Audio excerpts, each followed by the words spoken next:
Assalamualaikum warahmatullahi wabarakatuh. Alhamdulillahi rabbil alamin. Wa bihi nasta'in ala umuri dunya wad din. Summa salatu wassalam ala khairi man ba'athahu Allah rahmatan lil alamin. Sayyidil anbiya'i wal mursalin. Rasulullah Muhammad sallallahu alaihi wasallam wa ala alihi wa ashabihi ajma'in. Allahumma allimna ma yanfa'una wanfa'na bima 'allamtana wa zidna ilma innaka antal alimul hakim wa ba'd. Bapak-bapak, ibu-ibu, kaum muslimin dan muslimat, jamaah rahimakumullah. Marilah kita semua tak hentinya memanjatkan puja dan puji sebagai wujud rasa syukur kita kepada Allah Subhanahu wa taala. Nikmat iman, nikmat Islam, nikmat kesehatan, dan tentunya nikmat semangat untuk terus bertafakuh fiddin. Mudah-mudahan dengan mensyukuri nikmat-nikmat ini, Allah akan bukakan bagi kita semua pintu-pintu nikmat lainnya. Salawat berangkaikan salam kita hadiahkan kepada Rasulullah Muhammad sallallahu alaihi wasallam. Allahumma salli wa sallim wa barik alaihi. Beliaulah kekasih Allah, teladan bagi kita semua, dan harapan kita tergolong pengikut baginda yang mendapatkan syafaat nantinya. Jamaah rahimakumullah, di jumpa kita pagi ini kita akan mengkaji firman Allah di surah Al-Furqan ayat 17. Allah Subhanahu wa taala berfirman, "Wa yauma yahsyuruhum وَمَا يَعْبُدُونَ مِنْ دُونِ اللَّهِ فَيَقُولُ أَأَنْتُمْ أَضْلَلْتُمْ عِبَادِي هَؤُلَاءِ أَمْ هُمْ ضَلُّوا السَّبِيلَ." Allah Subhanahu wa taala berfirman, dan ingatlah ketika pada hari kiamat nanti, tatkala Allah kumpulkan mereka bersama apa-apa yang mereka sembah selain Allah. Lalu Allah berkata kepada mereka yang disembah, apakah kalian yang menyesatkan hamba-hambaku, atau mereka sendirilah yang sesat dari jalan yang benar? Maha benar Allah dengan segala firman-Nya. Bapak Ibu, jamaah rahimakumullah, dalam hidup ini kita semua sangat membutuhkan nikmat hidayah.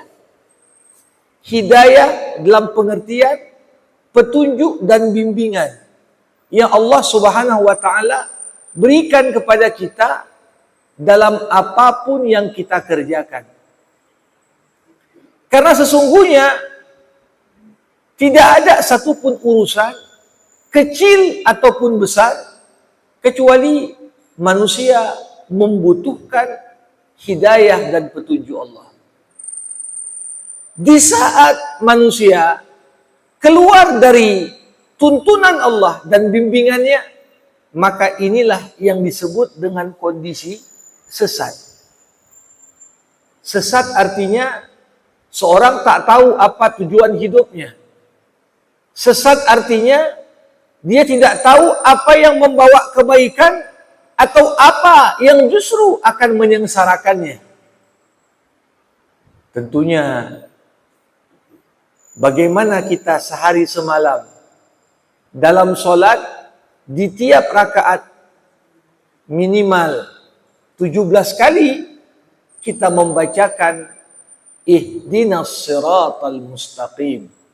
Ya Allah, tuntunlah kami, berikanlah pada kami hidayah petunjuk agar kami senantiasa tetap berada di jalan yang lurus. Walaupun kita udah sholat, tapi kita tetap meminta hidayah. Yang menunjukkan kepada kita bahwasanya tiap urusan kita, urusan pribadi kah, urusan keluarga kah, urusan pekerjaan kah, urusan bermasyarakat kah, bahkan urusan berbangsa, bernegara, berorganisasi, apapun namanya, manusia membutuhkan petunjuk dan bimbingan Allah. Jamaah rahimakumullah, kesesatan laksana kegelapan. Orang ketika berjalan di tempat yang gelap, tentunya langkahnya itu segala sesuatu nggak pasti. Kita meraba-raba. Jangan-jangan kalau aku berjalan ada objek yang akan kita pijak yang justru akan melukai kita. Jangan-jangan kalau kita berjalan cepat ada sebuah penghalang di depan yang akan kita tabrak. Begitulah potret bagaimana kegelapan penuh dengan ketidakpastian. Bagaimana kegelapan melahirkan ketakutan. Bagaimana kegelapan ujungnya melahirkan penyesalan. Sebaliknya, ketika seorang berjalan di tempat yang terang, berjalan di siang hari, semua yang ada di depannya nampak begitu jelas, maka kita pun bisa bergerak dengan penuh kehati-hatian. Itulah makna kontrasnya cahaya hidayah dengan gelapnya kesesatan. Sesat, pengertian seorang berjalan di tempat yang gelap. Hidayah, laksana seorang berjalan di tempat yang terang. Nah, tentunya kesesatan ini tidak akan menimpa siapapun kecuali karena yang bersangkutan memilih untuk sesat. Walaupun kita mengetahui ada faktor-faktor yang dapat mempengaruhi seseorang untuk menjadi sesat. Faktor di luar dirinya. Namun ia memutuskan mau jadi sesat atau enggak, siapa? Ujungnya adalah diri masing-masing orang. Memang ringannya kebanyakan orang ketika sesat tinggal mencari kambing hitam, nyalahkan orang. Oh, si fulan yang membuatku sesat. Oh, si fulan yang membuatku keluar dari jalan yang benar. Tapi pertanyaannya, semua yang kita anggap sebagai faktor yang menyesatkan, apakah dia dapat memainkan peran kalau sekiranya orang yang bersangkutan memilih untuk tidak ikut? Maka di sini pada ayat yang tadi saya bacakan, Allah Subhanahu wa taala tatkala nanti pada hari padang mahsyar dikumpulkan, mana mereka orang-orang yang sesat dan menyesatkan. Jadi ketika ada orang-orang, ada makhluk-makhluk yang disembah, dipertuhankan selain Allah. Allah bertanya kepada berhala, bertanya kepada pangkat dan jabatan, bertanya kepada manusia-manusia yang dipertuhankan, apakah kalian yang menyesatkan orang-orang yang kemudian Allah putuskan masuk neraka itu? Di saat itu mereka yang dianggap menyesatkan, mereka berkata, am balus sabil, bukan kami yang sesatkan mereka ya Allah, tapi justru sebelum kami bergerak, sebelum kami bertindak, sebelum kami berbuat, mereka terlebih dahulu sudah memutuskan pada diri mereka masing-masing, kami pengen sesat. Walaupun tak diucapkan, namun apapun tindak tanduk yang kita buat, itu adalah pilihan kita. Maka dari itu, jamaah rahimakumullah, kita akan melihat bagaimana Al-Quran bercerita tentang faktor-faktor eksternal yang nantinya akan berpengaruh terhadap kesesatan seseorang yang perlu untuk kita waspadai. Namun pada akhirnya tiap orang memutuskan sesuai dengan kehendaknya masing-masing. Yang pertama, di antara faktor yang menyebabkan orang sesat itu apa? Teman-teman dan sahabat-sahabat yang buruk. Kalau orang bergaul, berteman, bersahabat dengan orang-orang yang sesat, maka secara tidak langsung kesesatan yang ada pada lingkungannya itu akan berpengaruh kepada dirinya.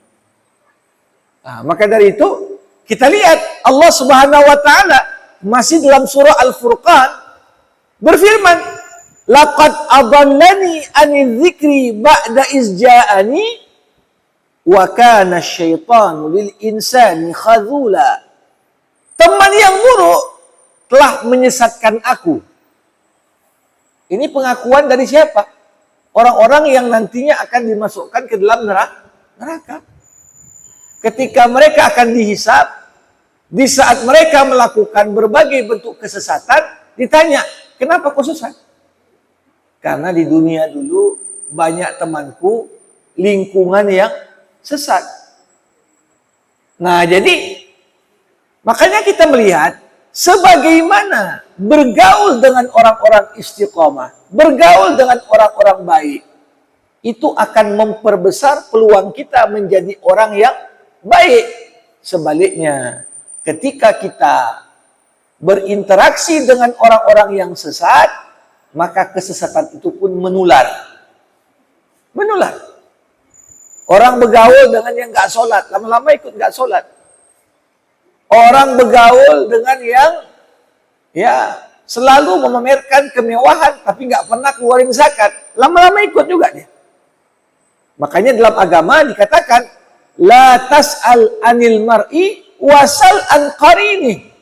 Kalau kau mau lihat kualitas seseorang, jangan tanya sama yang bersangkutan, tapi cukup lihat siapa temannya. Kalau temannya berkualitas, temannya itu beriman, temannya itu bertakwa, maka sedikit banyak orang yang bersangkutan akan diwarnai oleh pergaulannya. Nah, jadi ini yang pertama. Berapa banyak orang sesat karena teman yang buruk. Maka tidak mengherankan, jamaah rahimakumullah, kalau Rasulullah mengatakan perumpamaan teman yang baik seperti penjual parfum dan perumpamaan teman yang buruk seperti pandai besi. Penjual parfum ketika kita datang ke toko, beli tak beli, minimal sudah dapat tester. Sudah wangi kita. Begitulah. Ketika bergaul dengan orang-orang baik, belum terlalu intim dan dekat pun, kita sudah lihat sikap wara, sikap tawadu, sikap rendah hati. Kita akan terpengaruh. Sholat tepat waktu, rajin pengajian. Nah, ini juga akan mempengaruhi kita. Di sisi lain, teman yang buruk seperti pandai besi. Belum lagi dekat, sekedar saja berada dalam circle mereka, kita sudah dihadapkan dengan sesuatu yang bisa membahayakan kita. Bayangkan, kalau kita pergi ke tempat las. Bagaimana bunga api itu kalau makin mendekat bisa membuat pakaian kita ikut terbakar. Makin kita dekat, makin besar pula potensi keburukan yang akan diberikan untuk kita. Nah, jadi ini yang pertama, faktor yang membuat orang sesat siapa? Pergaulannya, teman-temannya. Makanya nanti di akhirat kelak, berapa banyak teman dekat di dunia berubah menjadi musuh bebuyutan di akhirat. Di dunia kompak, duduk nongkrong-nongkrong ya di mana-mana. Tapi di akhirat menjadi apa? Musuh. Kenapa? Karena masing-masing saling menyalahkan temannya di dunia. Aku nggak sholat karena berkawan sama dia lah itu. Nanti kawan itu juga, aku pun gitu juga. Dia itulah yang buat aku nggak sholat lah kan. Padahal di dunia, ya makan sama, pergi sama, jalan-jalan sama. Tapi begitulah pergaulan tanpa dasar takwa, tanpa dasar iman menjadi sebab kesesatan. Jamaah rahimakumullah, faktor kedua yang buat orang itu sesat apa? Ketidakmampuan mengontrol hawa nafsu. Tiap manusia ini kan punya hawa nafsu. Karena manusia ini menjadi manusia karena dia punya nafsu. Kalau manusia nggak ada nafsunya, itu malaikat namanya. Ya. Justru dengan adanya nafsu, itu adalah ujian bagi manusia. Apakah dia jadikan nafsunya sebagai tangga untuk mendekat kepada Allah, atau sebaliknya dia jadikan nafsunya sebagai jurang yang dengannya dia tergelincir. Nafsu ini kalau kita mampu mengontrolnya dan memanfaatkan nafsu yang ada pada diri manusia dalam konteks kebaikan, nafsu ibarat mesin penggerak. Kita buat baik kenapa? Karena kita punya impian, punya cita-cita. Orang mau belajar dengan sungguh-sungguh karena punya impian, punya cita-cita. Itu adalah bagian dari nafsu. Coba bayangkan bagaimana umat manusia tanpa nafsu ini bisa punah. Kenapa? Manusia pun berketurunan karena punya nafsu. Manusia dengan mimpinya, dengan cita-citanya, dia membangun, merencanakan masa depan. Tapi di waktu yang bersamaan, nafsu ini dapat menjadi sebab yang mencelakakan kita ketika kita tak mampu mengontrolnya. Suka sama duit, tapi tak pengen capek. Akhirnya apa? Udahlah korupsi aja. Mau berkuasa, tapi tidak sesuai prosedur. Akhirnya apa? Udahlah akali aja aturan. Ya, ini semua nafsu. Jadi nafsu itu bisa menjadi mesin penggerak terhadap kebaikan, sebagaimana nafsu itu dapat menjadikan kita ya tergerak untuk hal-hal yang buruk.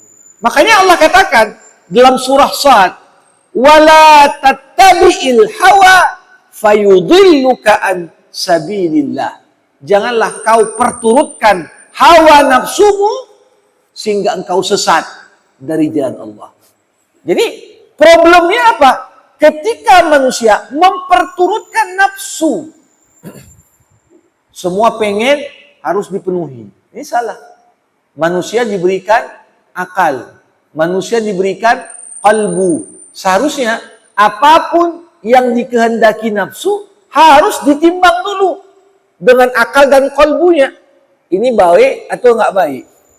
Tapi kalau sekiranya manusia hanya mendengarkan apa yang menjadi dorongan nafsunya, maka tak jarang manusia ini pun kemudian menjadi sesat. Jadi faktor pertama teman yang buruk, faktor yang kedua hawa nafsu yang diperturutkan. Hawa nafsu yang tak mampu kita kontrol. Yang ketiga, jamaah rahimakumullah, salah satu sebab kesesatan ini apa? Adalah para ulama yang buruk dan menyimpang. Ini salah satu faktor orang jadi sesat. Setiap zaman, setiap tempat selalu ada dua kelompok ulama.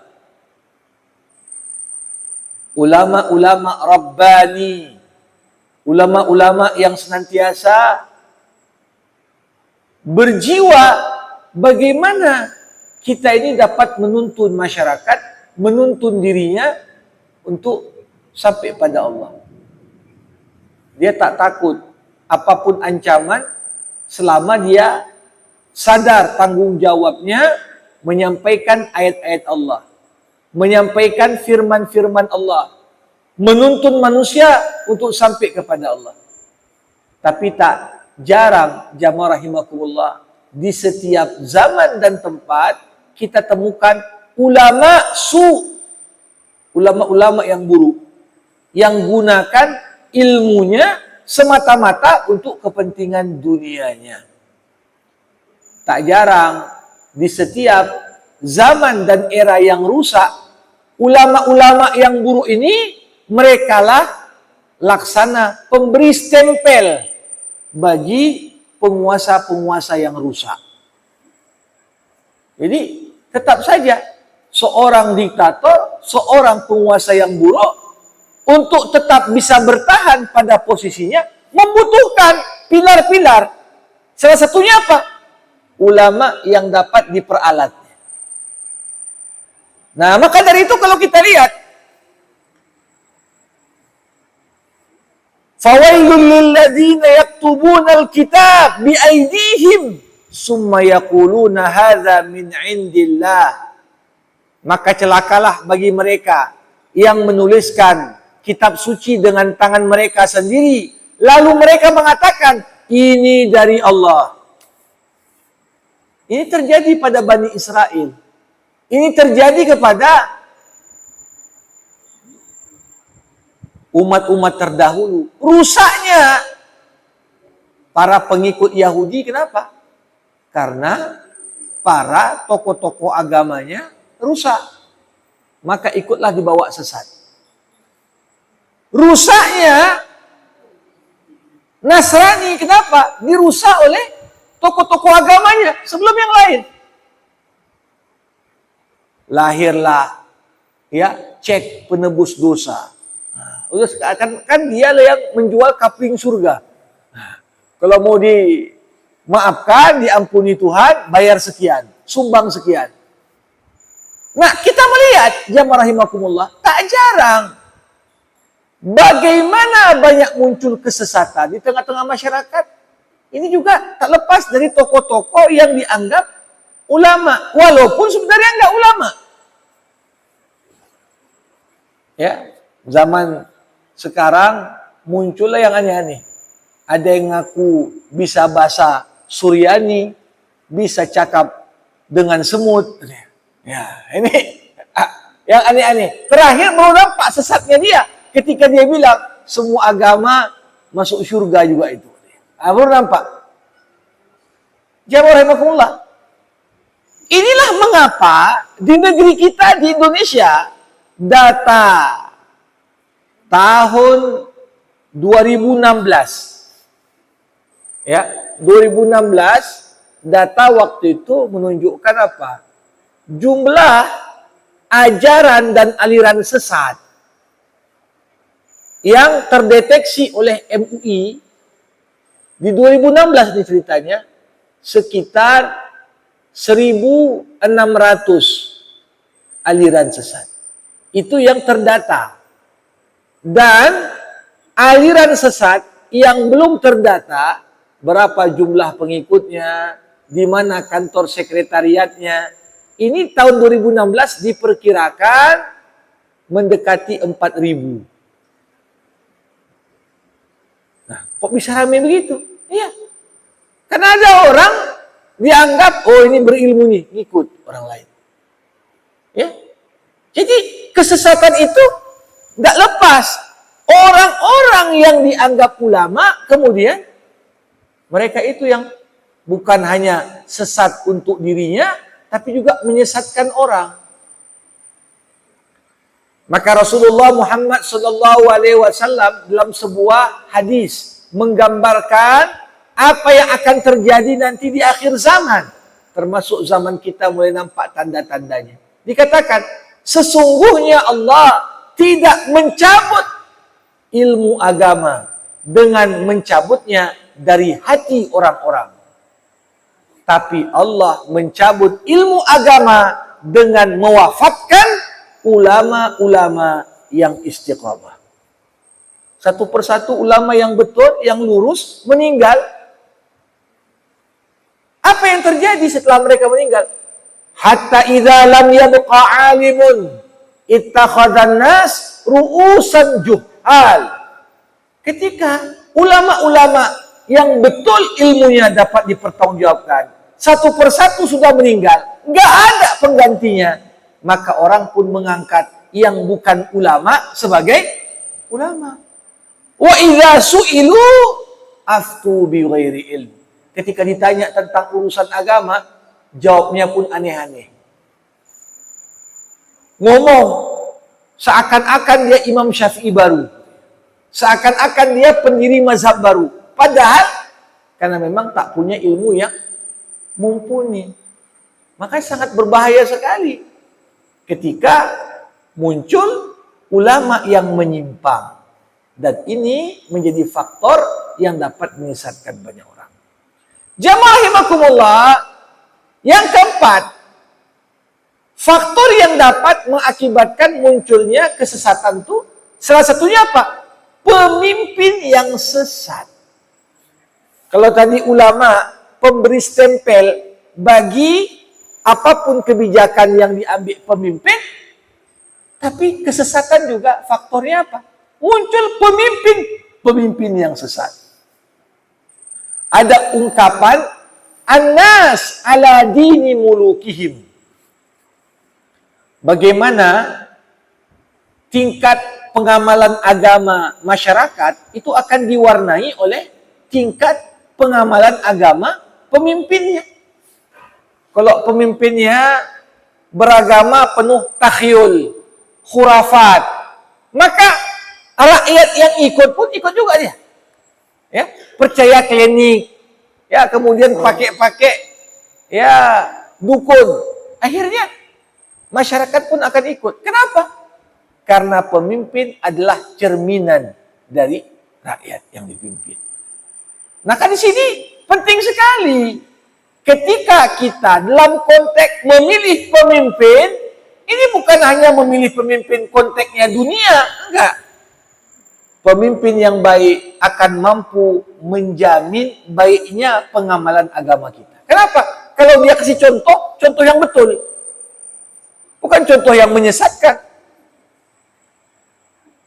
Nah, ketika pemimpin ya mungkin ibadahnya pun tak jelas, amal-amalnya pun tak jelas, apa yang terjadi? Rakyat pun ikut.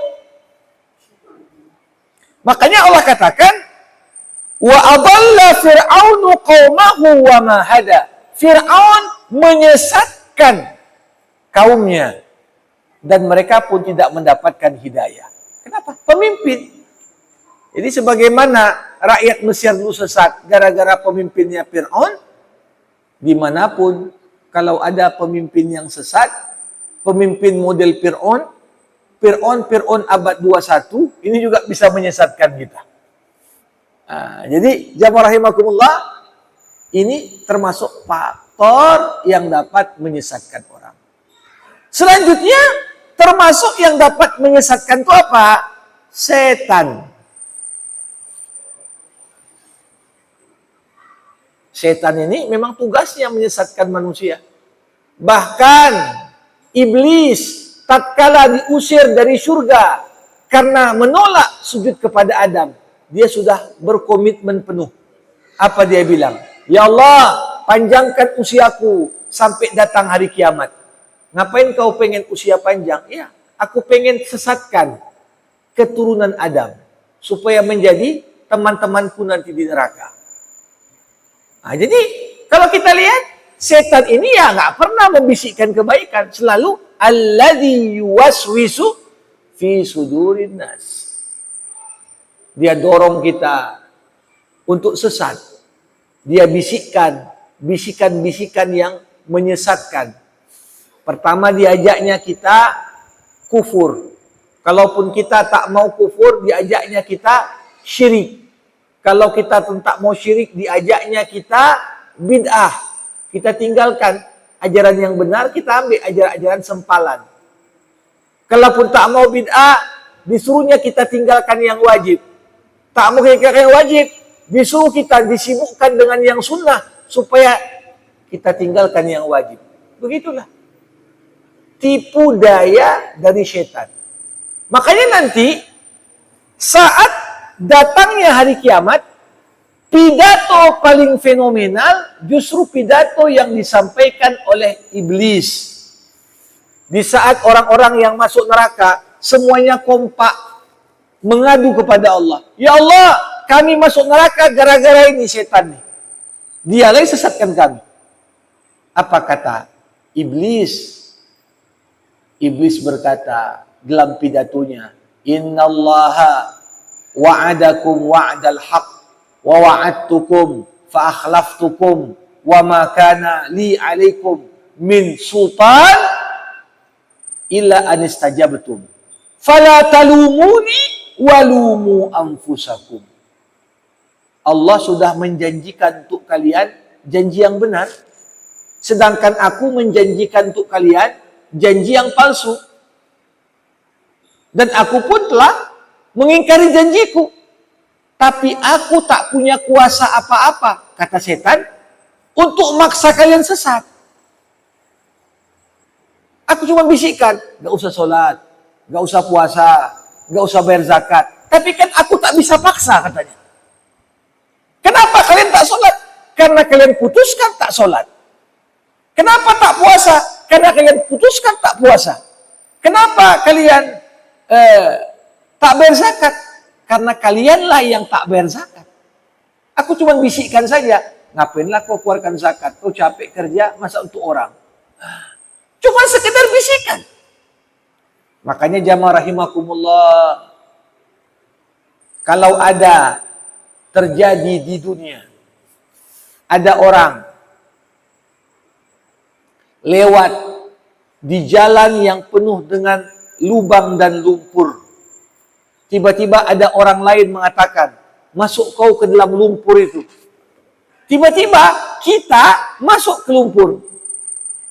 Lantas, karena kita terperosok dalam lubang, kita pun melapor ke polisi. Pak, aku jatuh ke lumpur nih. Siapa yang buat? Si Fulan. Dipanggillah si Fulan. Apa yang kau buat sama dia? Aku bilang, masuklah kau ke lumpur, dia masuk. Aku nggak ada dolak dia. Aku nggak ada paksa dia. Kira-kira yang ngomong dan nyuruh masuk kau ke lumpur, bisa dipidana nggak? Enggak. Karena dia cuma bilang saja. Tapi yang memutuskan masuk siapa? Kita masing-masing. Begitulah perumpamaan. Bagaimana peran setan kepada kita. Makanya dikatakan, Inna syaitana lakum aduwan fattakhidhuhu aduwa. Setan itu musuhmu. Maka perlakukanlah dia sebagai musuh. Kebanyakan manusia justru memperlakukan setan sebagai teman. Nah, ini yang salah. Setan sampai kapanpun akan tetap jadi musuh. Karena dia tak pernah menginginkan kebaikan untuk kita. Jamaah rahimakumullah, bagian dari faktor yang membuat sesat itu apa? Mengikuti mayoritas manusia. Bapak Ibu, salah satu fitnah demokrasi di sistem demokrasi ini, seakan-akan suara yang paling banyak itulah suara yang betul. Mana yang paling banyak pengikutnya, maka itulah yang betul. Padahal kelompok mayoritas tak menjamin itu benar. Apakah kalau orang pengikutnya udah rame, udah pasti benar dia? Enggak. Karena di dunia ini justru memang lebih banyak orang yang sesat dibanding orang yang lurus. Dari penduduk dunia, mana lebih banyak masuk surga atau mana banyak masuk neraka? Lebih banyak masuk neraka. Jadi ketika kita jadikan mayoritas itu sebagai acuan, ini sering sekali membuat kita ikut sesat. Makanya kalau kita lihat jamaah rahimakumullah, rusak kehidupan saat ini apa? Rata-rata orang itu ngikut yang viral saja, ngikut yang tren saja. Kadang-kadang orang tua, sebagian orang tua lebih takut ya, anaknya tak pandai joget depan TikTok dibanding tak tahu bacaan sholat. Nauzubillah. Ini terjadi. Kenapa? Semua orang begitu katanya. Seakan-akan kalau sudah viral, sudah terkenal, pandai ini pandai itu, walaupun hal-hal yang dilakukan itu hal-hal yang tentunya justru sangat buruk. Tapi begitulah. Makanya dikatakan wa in tuti aktsara man fil ardi yudilluka an sabilillah. Sekiranya kau patuhi mayoritas manusia di muka bumi ini, kau sesat dari jalan Allah. Ketika kita menapaki jalan Allah ini jalan kelompok terpilih. Enggak semua orang bisa sholat subuh berjamaah lagi. Kebanyakan orang lebih suka tidur. Enggak semua orang mengikuti pengajian. Enggak semua orang yang ikut ngaji juga mengamalkan apa yang didapatnya dari ilmu. Nah, jadi kalau seorang ya menempuh jalan yang tak ditempuh oleh kecuali sedikit orang saja, maka berbahagialah Bapak Ibu. Tandanya apa? Ini jalan gak semua orang mampu untuk melaluinya. Nah, jadi kalau kita lihat mayoritas manusia justru dapat menjadi faktor membuat kita sesat. Dan tentunya pada poin yang terakhir, kapan manusia itu sesat? Salah satu faktor yang menyesatkan manusia adalah orang tua yang sesat. Kalau orang tua sesat, gimana pula dengan anaknya? Kullu mauludin yuladu 'alal fitrah. Tiap anak yang dilahirkan dalam kondisi suci bersih. Berfitrah pada Allah. Tapi apa yang terjadi? Fa'abawahu yuhawwidani au yunassirani au yumajjisani. Kedua orang tuanya lah yang membuat anak itu jadi Yahudi, jadi Nasrani, jadi Majusi. Artinya apa? Lingkungan keluarga ini sangat menentukan. Makanya Bapak Ibu, kalau kita pengen anak kita lurus, anak kita istiqamah, anak kita jadi anak yang soleh, pastikan kita menjadi orang tua yang soleh dulu, istiqomah dulu, lurus dulu. Jangan pernah kita contohkan yang tidak baik di hadapan anak-anak kita. Nah, kenapa?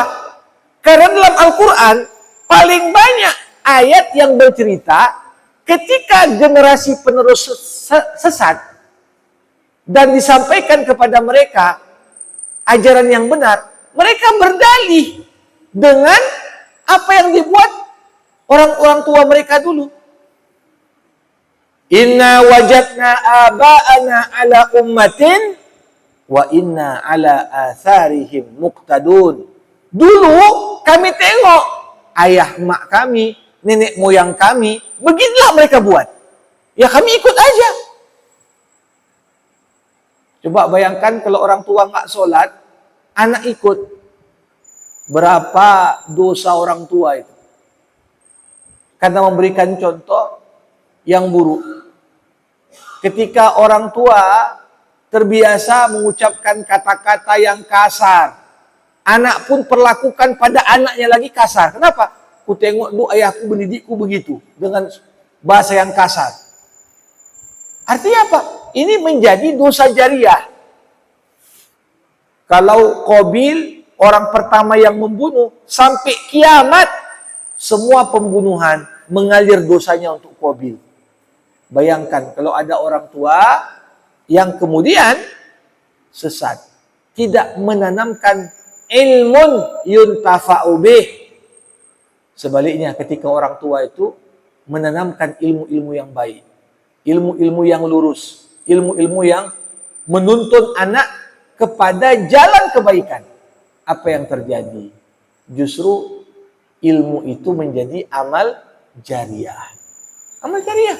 Udah meninggal pun si anak, karena dulu diajarkan rajin sedekah sama ayahnya, diajarkan menutup aurat oleh ibunya, sampai kapan dia lakukan apa yang menjadi tuntunan orang tuanya, mengalir juga pahala untuk orang tua tersebut. Nah, jadi sangat kompleks. Memang bercerita tentang hidayah dan kesesatan ini. Tapi minimal dengan kita sudah identifikasi 7 faktor yang dapat membawa kesesatan pada diri kita, maka kita pun coba pelihara diri kita dari lingkungan yang biasa disebut zaman sekarang namanya lingkungan toksik. Lingkungan yang beracun, yang merusak kita justru. Nah, kita perlu mewaspadai itu semua. Nah, mudah-mudahan tentunya ini menjadi pembelajaran bagi kita sebagai orang tua untuk terus berbenah dan memperbaiki diri. Demikian yang dapat disampaikan. Wabillahil hidayatu wat taufik. Assalamualaikum warahmatullahi wabarakatuh.